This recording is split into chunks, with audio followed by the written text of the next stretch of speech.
Right, so today we're going to turn all this into this.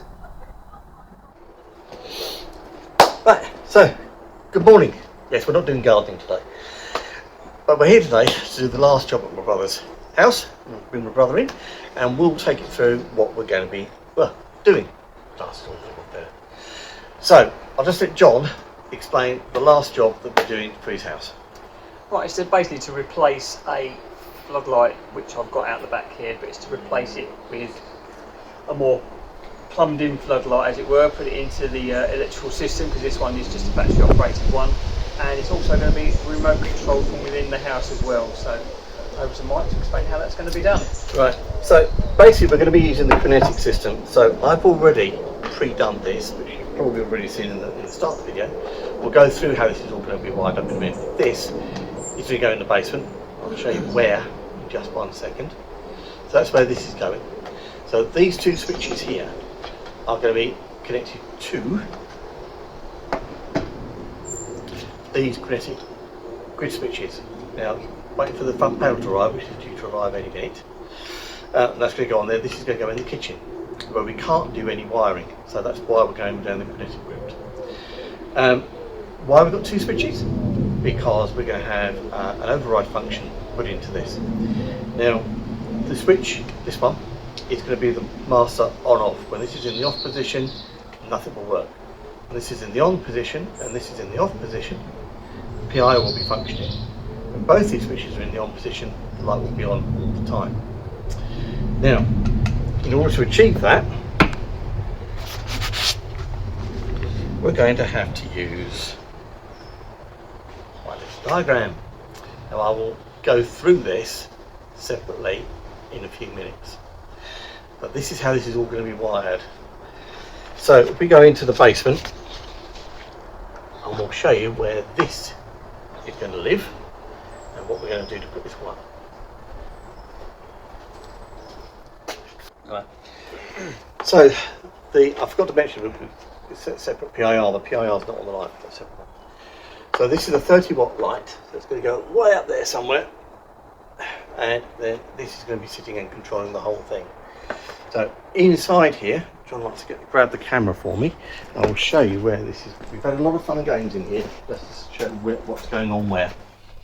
So what we've decided to do is we're going to take that off, and what we're going to do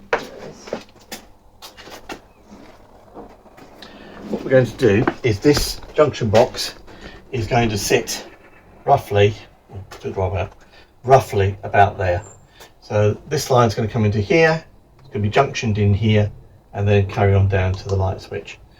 And then on the opposite side of the wall, we'll have, just to make it neat and tidy, we're going to have a junction box which is actually going to fit here. And my brother said, he's very kindly said he's going to move his signpost. So we're going to sit it there. Hopefully it'll all become clear when we do this. Like I say, I will now explain that wiring diagram. Okay, so here's the circuit diagram for those lights we're going to be installing at my brother's house. So we've got the PIR, we've got the light, and we've got the two RF units which are currently sitting in that junction box we showed earlier on. So how are we going to achieve the functionality that my brother wants, whereby the PIR will be used as a security for this light, and also John wants manual control over this light as well? Well, the way to do it, or the way I've done it, is we drew up this table for functionality. So when both these RFs are connected to the switches that are going to be set up in the kitchen, so RF1 to switch 1, RF2 to switch 2.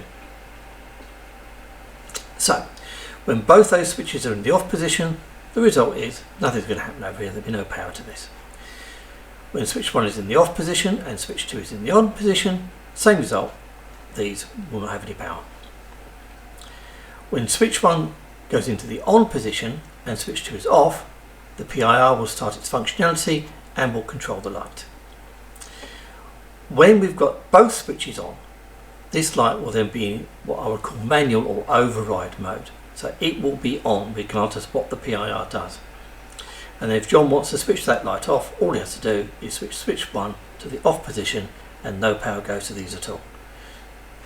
if this switch here, RF unit and switch, are left in the on position, so they've got power, switching this on and off will switch the light on and off, regardless what the PIR is doing.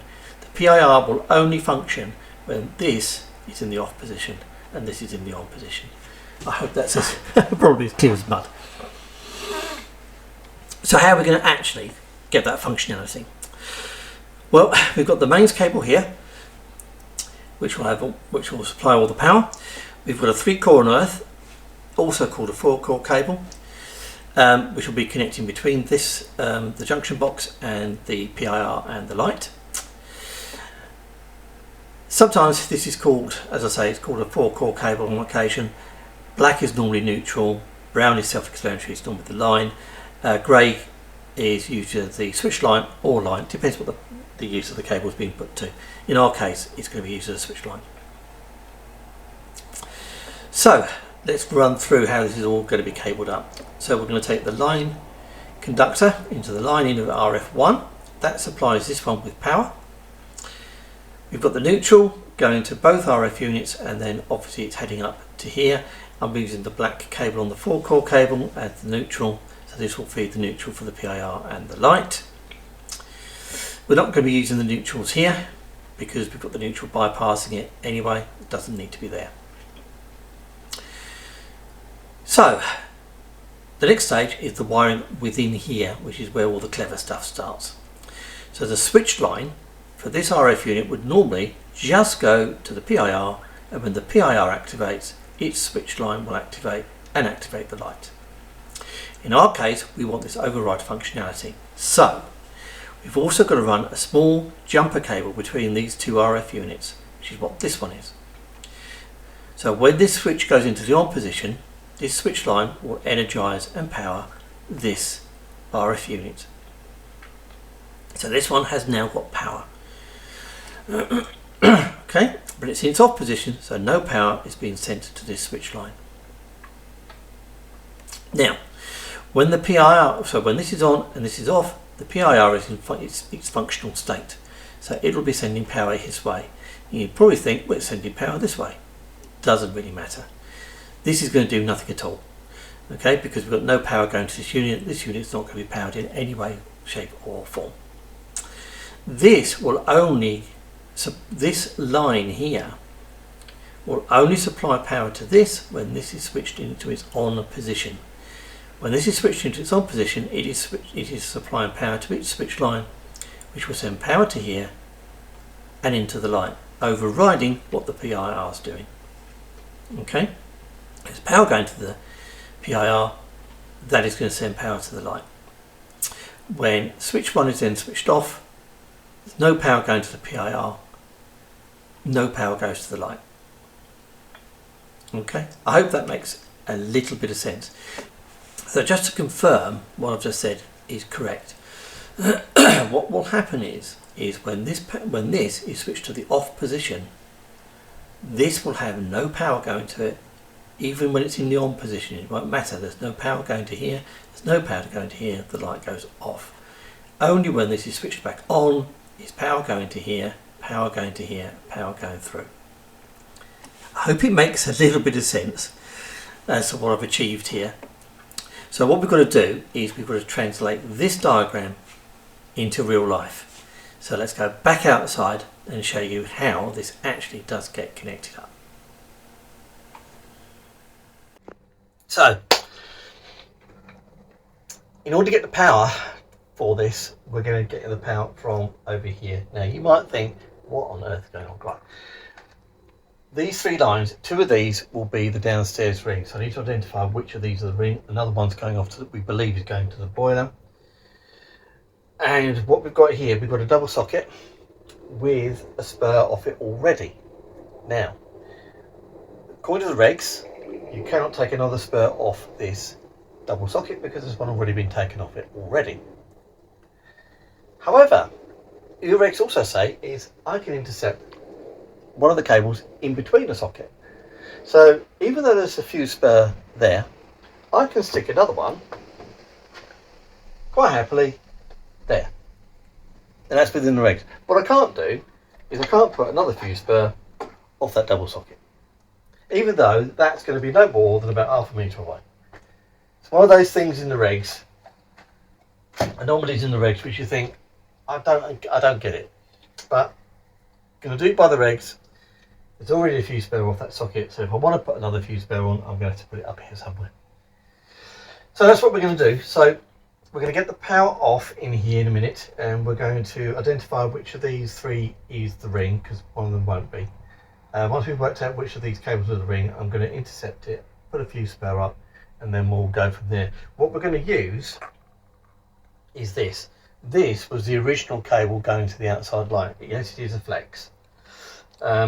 Rather than pulling it all back, which I think would be rather daft, it's perfectly happy. I know it's a 13 amp flex, but it's perfectly fine to use for this. I'm not going to pull it back. There's nothing in the regs say I have to. So we'll just pull that back, and we'll use that because it's already here, and we're going to make it safe through there. We'll do that. Now, let's just quickly come over here and try and explain what has gone on here. Now, as you can see, we've put the junction box up, got the two RF units in, all wired in, but you might be asking yourself, why have I not just run, this was the original cable that was here, why have I not just run that all the way through and left it alone and put it straight into the back of that? Reason is, when we got this off the wall, because it was in the way and we had to do that, we found the cable was damaged. So I've had to run a new piece of twin and earth here to replace the damaged part of the cable, and we've had to splice it in. That's made the back of this box a little bit more messy than it would otherwise have been. I will try and tidy it up later, but that's why there are junctions here, and these haven't been put in yet, because this is the flex that we're going to be reusing. So it's going outside at the moment. We're going to put it back in, put it in here, and that's what's going to power this up properly. That's why yeah, this cable would have gone all the way through. It hasn't. That's unfortunate, because it's made it all a bit of a mess. But that's all on there. So like I say, we're going to get this flex, we're going to get the fuse spare on the other wall, get the flex put in place, put it back from the wall, put it in, and we're done in here. Then what we can do then, we can then power up, and we can match these to the switches straight away, and then they're matched up. Don't have to worry about those later, and then we can go back outside. We quickly go outside and I'll show you what we've done. We haven't done a lot, we've done a little bit. So, whoops, sorry, John's being my cameraman today. So this is the cable we're using. Now this happens to be a 5-core cable. We only need it to be 4-core, so one of the cores, the black conductor that's in here, isn't being used. It just happens to be an off-cut of a 5-core cable that I had in the workshop. So it's about the right length to put the PIR and the light up on the, well, this is only going to the PIR, sorry. The light will have a 3-core cable go to it. Doesn't need it. It only needs line, neutral and earth, whereas this needs 4. We'll show you why it needs 4 when we get to that point. There we go. So let's have a look, see if we can find out what these rings are. Where these rings are. What these rings are. I don't care. Right, okay, so I've neatened this up a bit now. So I've redone these wacos, they'll be pushed back. Run the earth wire down this side and connected up to the new line, which is this flex cable that goes back to over here, which we are going to be connected up, as you can see. We've done that, the ring, that all works fine. So on switch fuse spare, so there'll be a 6 amp fuse in there. Yeah, so we've got the flex coming in here. That's all connected up through the way it goes. I think it looks a bit neater now. Obviously, like I say, we've had to run some extra connectors to connect this light switch back up again, because the cable was damaged. So it would have been a lot neater than that. That's a bit of a shame, but never mind. So that's all wired up. So I'm going to do the fuse spur, and then we can get on from there. I'll just show you what we've done outside. So yeah, the lights on there. So there's the PIR. That's all been connected up correctly according to the wiring diagram, and we've got the light connected in. There's not a lot of room in the back of that PIR, so we've got the light connected in. We've got a junction box on the wall where that cables are going through. So like I say, cable on the left is a 5-core, but we're only using 4 cores, and we've got a 3-core cable coming out of there into the back of the light, and the light is going to sit over there somewhere. Right, okay. Right, so John was asking how this actually now all functions. Got it all on the wall, we've matched the switches. So, switch on the left is the main on-off switch for the PIR lights. With that in the off position, none of this will actually function or work. The second switch is actually the override switch. So the one on the left is paired to RF1, the one on the right is paired to RF2. So John, would you like to press the left switch? And what we should find is the light has actually come on, which it has. So we're now in PIR mode. So we'll just hang on and we'll wait for that to go off. While it's in PIR mode, the override switch won't do anything. If you try and press it, it won't turn it off. Because it's in PIR mode, it's been activated. So I'll just wait for that to go off. There we go. So, John, would you like to press the second switch? Okay, so you can see RF2 is now lit up, and I think you probably saw the light has now come on. John, would you like to press that second button? And again. So now we're on total override on that now. And John, would you like to switch RF2 off and RF1 off? And that is now the whole thing all switched off. Clear as mud? Yes. I hope so. I hope it all makes a bit of sense. So what we're going to do now is get the light on the wall, configure the PIR, and I think we're just about done. So if you see over here, we're going to get that cabled up. Not cabled up. We're going to get that attached to the wall so it's nice and neat. So that's got a 6-amp fuse in that fuse, and that, like I say, that's intercepted on the ring. So we've got a nice fuse spur there. So I think we're all done there. So we'll get it all under the wall, and we'll do a final video once everything's up and fitted. So there we go. The last of these jobs done at my brother's house. This was a little bit more complicated, as you saw by the circuit diagram. I hope it made a little bit of sense what we were trying to achieve. It can be a little bit complicated when you're doing, as we were doing, using the kinetic switches, and therefore we're not really doing any wiring back at the switch as well. So the actual control board in there can be a bit daunting. But I hope we've explained it well, and I hope we've tested it all works really nicely. The top cable is going to be, just in time, thank you. The top cable, as you can see, it's got a loop on it. What we're going to do, we're going to attach that. We've got a drip loop basically to stop any water getting in the way.